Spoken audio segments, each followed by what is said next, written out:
AITA for leaving a vacation I planned for my GF after her friends came along. My GF, Sarah, 29, and I am 28, have been dating for 5 years, and I wanted to go on a vacation with her to celebrate. I planned the trip for several months. Of course, I share my plans with her, and decided on skiing/snowboarding/other winter activities in CO.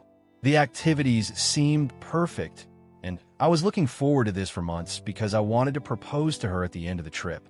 5 days before the trip, Sarah dropped the ball on me that she invited 2 of her friends to meet her there. I was upset because I wanted to spend 1:1 time with Sarah for our anniversary. I feel like it was plain and clear that this was a trip for just us. Even though I expressed my concerns, Sarah insisted that her friends already made plans to come and won't back out. I decided to accept this because there was no way for me to force her friends to not come. I wish I fought more on this. I figured we could make some changes to our plans, and I would still be able to propose to her privately. Sarah essentially blew me off for her friends, and we didn't get any private time. After 3 days of being in second place, I decided to leave the trip and head home. I told Sarah why I was leaving, and she was upset. She told her friends about my decision, and I was ganged up on. They said we were all having a great time. She thinks I'm being a jerk for making her pick between her friends and me, even though her friends weren't invited in the first place. I never had personal issues with her friends prior to this trip. I never made Sarah pick between me or her friends because everyone needs friends outside of a relationship. I'm at home now and thinking about everything.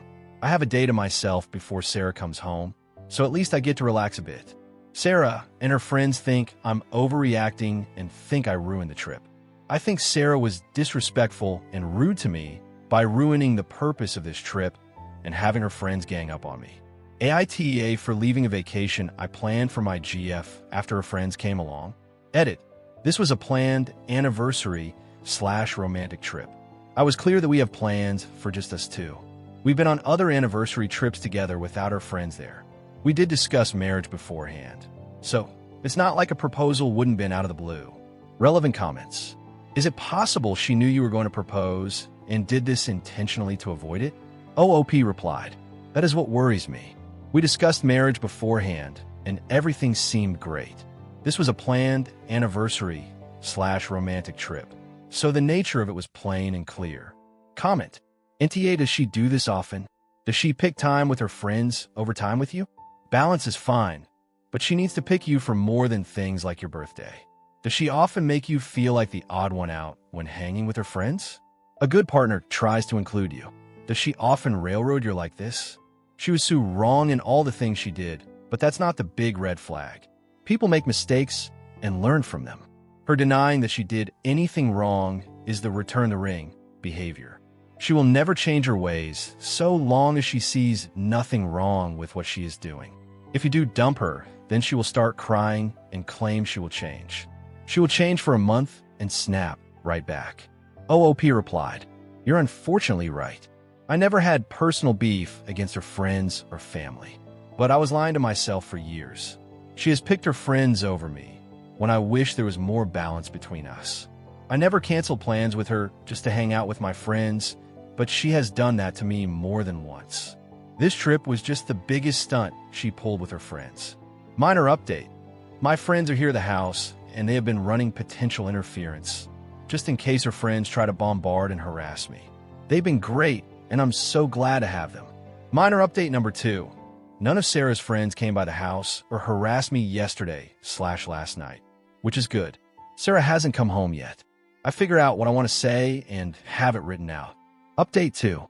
I decided that I wanted to end this entire relationship.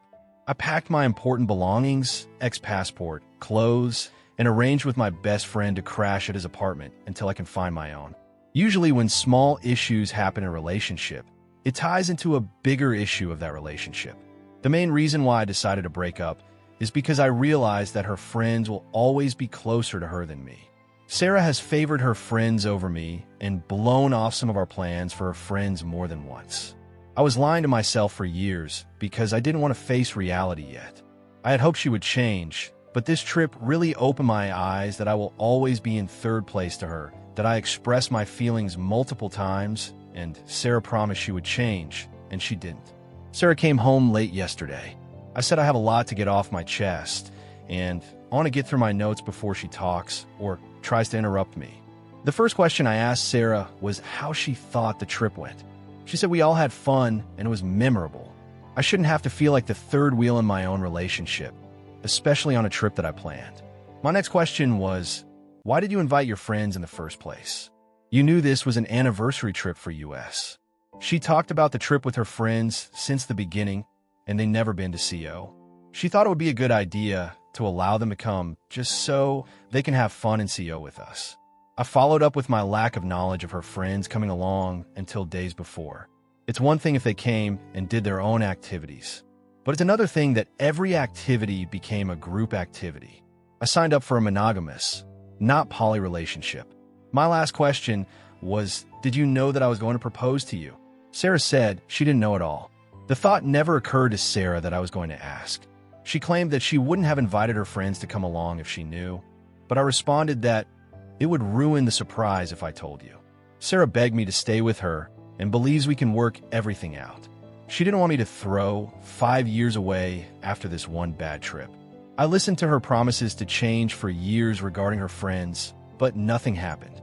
I ultimately left Sarah with this. It's clear that there isn't enough room in your heart for your BF and your friends. As much as I love Sarah, I can't stay in a relationship where I'm not respected enough.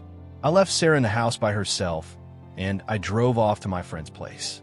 I'll figure out how to get my name off the lease, and I'll plan to get the rest of my belongings. As for the ring, I will return it this weekend. OOP replied in a comment. I had much more information in my post, but the character limit was too high. Part of the reason why she stayed back was because I said I wanted to go home alone and think. I know that couples shouldn't storm off after a fight, but it was kind of important to separate for a bit to gather my thoughts. Maybe things would have turned out differently if we left together. Update. Hello, everyone. I got my stuff this past weekend from my house. I'm glad I didn't have much stuff or more heavy items. Sarah and I talked a lot about our relationship and what happened during the trip.